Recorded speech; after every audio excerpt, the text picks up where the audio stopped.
Yes students, now today we will do worksheet 1 of this unit. This is the unit number 4 fractional number. Okay? तो इस worksheet में बेटे हम lowest term के बारे में पढ़ेंगे. लोवेस्ट टर्म से रिलेटेड क्वेश्चन सॉल्व करने हैं हमें. तो सबसे पहले हमें लोवेस्ट टर्म पता होना चाहिए. Now what do you mean by lowest term? Lowest का मतलब होता है बेटा छोटा. टर्म मीन्स जो भी आपको फ्रैक्शन की फॉर्म में गिवन है. ठीक है, मान लीजिए अगर आपको फ्रैक्शन गिवन है 9/15, तो आपने इसको क्या करना है, ये आपको दिया हुआ है फ्रैक्शन जो कि एक टर्म है. इसको हम कह सकते हैं दिस इज अ टर्म. ठीक है, TERM टर्म. और इसको अपने लोवेस्ट में चेंज करना है, यानी कि लोवेस्ट टर्म में बनाना है. लोवेस्ट मीन्स छोटा. तो इसको छोटा कैसे बनाएंगे? जब हम इसको रेड्यूस करेंगे. और रेड्यूस कैसे होगा? 9 और 15 जब एक ही टेबल पे कैंसिल होगा, यानी एक ही टेबल पे डिवाइड होगा. बात समझ में आ रही है? जैसे कि 3 3 कितना होता है बेटा 9 और 3 5 15, यानी कि दोनों एक ही टेबल पे कैंसिल आउट हो गए. ठीक है, ये दोनों जो है एक ही टेबल पे जा रहे हैं, 3 के टेबल पे जा रहे हैं. हमने एक ही टेबल पे इनको कैंसिल कर दिया, तो मेरे पास आया 3/5. तो इसको कहेंगे बेटे लोवेस्ट टर्म. ये लोवेस्ट टर्म है, सबसे छोटी. इसके बाद ये कैंसिल आउट नहीं होगा, आगे फर्दर डिवाइड ये नहीं होगा. तो आपको इसी फॉर्म में लेके आना है जो आगे फर्दर डिवाइड ना हो. क्लियर? एक एग्जांपल और लेते हैं. 10/12. अब 10 और 12 एक ही टेबल पे कैंसिल होने चाहिए, यानी कि एक ही टेबल पे जाने चाहिए. वैसे तो 12 3 के टेबल पे जाता है, लेकिन 10 तो नहीं जाता 3 के टेबल पे. ठीक है, तो इसलिए 3 के टेबल पे हम इसको कैंसिल नहीं कर सकते.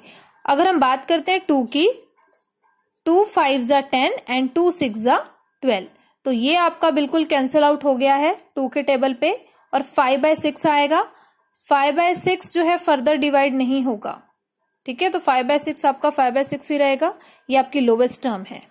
ये 2 एग्जाम्पल्स मैंने आपको एक्सप्लेन किए हैं. इसी तरह से सभी क्वेश्चंस हो जाएंगे. क्वेश्चन नंबर 1 में आपको क्या गिवन है, सबसे पहले हम वो देखते हैं. We are starting with the worksheet 1, और ये वाली जो वर्कशीट है बेटे बुक में ही होगी. क्वेश्चन नंबर 1 और क्वेश्चन नंबर 2. अगला जो है क्वेश्चन नंबर 3 वो नोटबुक में करना है हमने. Okay, now see the question number 1. Encircle the fraction in its lowest term. Lowest term में आपने फ्रैक्शन को क्या करना है, एनसर्कल करना है, यानी कि उसको आप सर्कल कर देंगे. ओके, तो यहाँ पे फर्स्ट वन आपके लिए दिया गया है. This is 2/5, 4/10, 8/20, 6/15. तो अब यहाँ पे देखो बेटा 2/5 को क्या किया है, सर्कल किया है. सर्कल क्यों किया है इसको? क्योंकि 2/5 आपका फर्दर डिवाइड नहीं होगा, सबसे छोटी टर्म है, आगे डिवाइड नहीं होगा. 4/10 आपका डिवाइड होगा 2 के टेबल पे, तो 2/5 बनेगा. ये भी आपका डिवाइड हो रहा है 2 के टेबल पे, तो क्या बनेगा, ये बनेगा 4/10. और ये आपका 3 के टेबल पे जा रहा है, कैंसिल आउट होके बनेगा ये 3 2 6 और 3 5 15, यानी कि 2/5 बनेगा. तो ये तो बेटा लोवेस्ट टर्म है ही नहीं, आपको तो सिर्फ लोवेस्ट टर्म को सर्कल करना है. तो लोवेस्ट टर्म तो मुझे यही दिख रही है 2/5, जो आगे डिवाइड नहीं होगा, है ना. तो इसको हमने सर्कल कर दिया.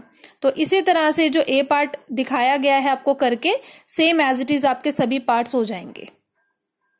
बी पार्ट देखो, 4/24 लोवेस्ट टर्म नहीं है, 6/36 ये भी नहीं है, 1/6 है, क्योंकि 1/6 किसी भी टेबल पे नहीं जाएगा, आगे फर्दर डिवाइड नहीं होगा. ओके, तो 1/6 को हमने क्या कर दिया, सर्कल कर दिया. तो ये आपका लोवेस्ट टर्म है. 3/18 भी नहीं है. ठीक है, क्योंकि 3 और 18 ये आपस में एक ही टेबल पे जा रहे हैं. Okay, now next one, 5/15 lowest term नहीं है, 2/6 भी नहीं है, 4/12 भी नहीं है, 1/3 है, क्योंकि आगे डिवाइड नहीं होगा ये. इसी तरह से डी पार्ट देखिए, 4/5, बिल्कुल 4/5 इज द लोवेस्ट टर्म, क्योंकि फर्दर डिवाइड ये नहीं होगा.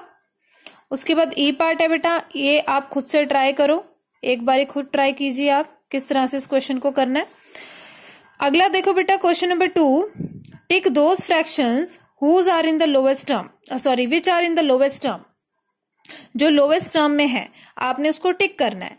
तो 6/10 तो लोवेस्ट टर्म में नहीं है, अगर हम इसको 2 के टेबल पे डिवाइड करेंगे तो 3/5 बनता है, तो इसको हम टिक नहीं करेंगे. आपने सिर्फ उसे टिक करना है जो लोवेस्ट टर्म में ऑलरेडी है. पहले आपने सर्कल किया था क्वेश्चन नंबर 1 में, यहां पे आप टिक करेंगे. बी पार्ट देखो 5/32, ऑब्वियसली ये आपका लोवेस्ट टर्म है ना। 5 और 32 किसी भी टेबल पे नहीं जाते, एक ही टेबल पे कैंसिल होने चाहिए। 32 आपको पता है बेटे 5 के टेबल पे नहीं जाएगा, तो ऑब्वियसली ये क्या है, लोवेस्ट टर्म। सी पार्ट देखिए 1/8 इज अ लोवेस्ट टर्म, टिक करेंगे। डी पार्ट 5/8 ये भी लोवेस्ट टर्म है, इसको भी टिक करना है। ई पार्ट 13/15 ये भी आपका किसी भी टेबल पे नहीं जाएगा, इसको भी टिक करेंगे। एफ पार्ट 81/90 बेटा 9 के टेबल पे जा रहा है, 9 9 81 और 9 10 90, तो इसको भी हम टिक नहीं करेंगे, इसको छोड़ देंगे। 21/15 3 के टेबल पे जा रहा है, तो ये भी लोवेस्ट टर्म नहीं है। उसके बाद 26/42 ये भी आपका एक ही टेबल पे कैंसिल आउट होगा, ये भी आपका लोवेस्ट टर्म नहीं है। जो लोवेस्ट टर्म थी हमने वहां पे टिक कर दिया, बाकियों को छोड़ दिया, तो बाकियों की जगह पे आप क्रॉस लगा सकते हैं। Okay, like this. Clear students? Now move on to the question number 3।